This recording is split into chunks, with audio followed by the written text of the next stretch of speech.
শৌলমাৰী শিলবালি মহল যিখন আছে সেই মহলখনত যি অনৈতিক কাৰ্যকলাপ চলাই আছে সেইবোৰৰ প্ৰতি লক্ষ্য কৰি আমি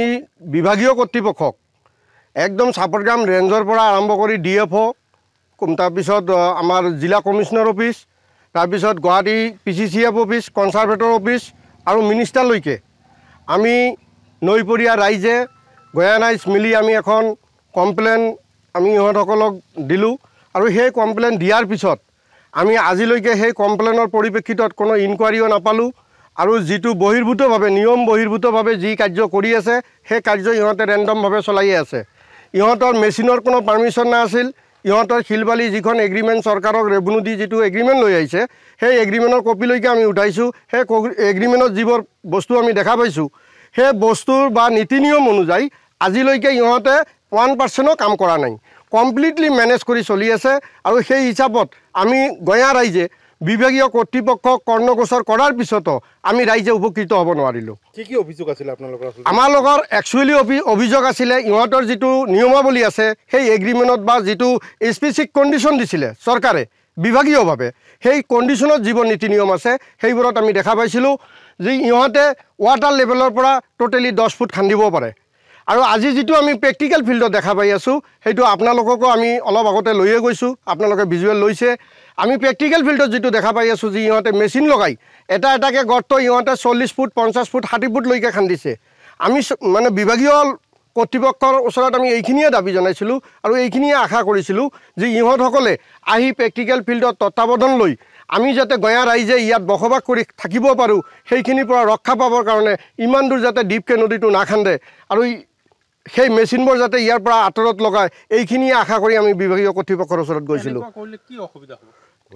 এইটো ইয়াত যিটো পৰিস্থিতি আমি দেখা পাই আছোঁ এইটো একেবাৰে জলজল পটপট আমি যিখন লেণ্ডত এতিয়া থিয় হৈ আছোঁ যিখন মাটিৰ ওপৰত সেই মাটিখনৰ দাগ আমাৰ টোটেল 22 বিঘা আছিলে আজিৰ ডেটত 2 বিঘাও নাই যিমানে গহিমলৈকে যাব যিমানে গৰ্ত ডিপ হ'ব সিমানে আমাৰ পাব্লিকৰ ক্ষতি হ'ব তাৰ কাৰণ গৰাখহনীয়া অতিকে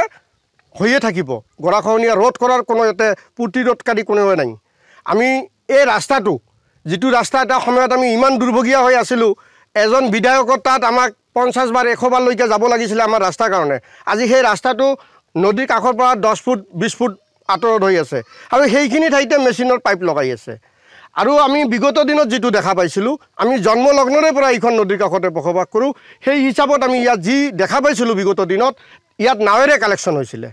নাৱেৰে কালেকশ্যন যদি এখন নহয় 500খন নাও লগায় তথাপিও আমাৰ গঞা ৰাইজৰ কোনো অসুবিধা নহয় আজিৰ ডেটত ইহঁতক মহল দিয়াৰ পিছত আমি যিটো দেখা পাইছোঁ এখন নদীত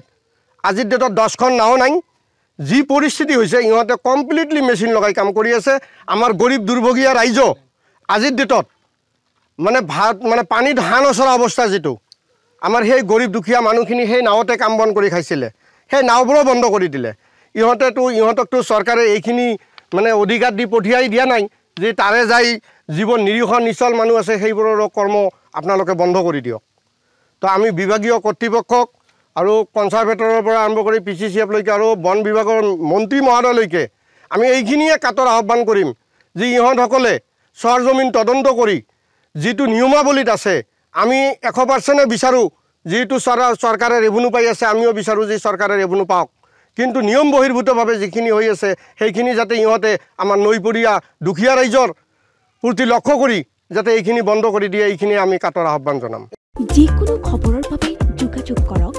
70901730 অথবা 7099017990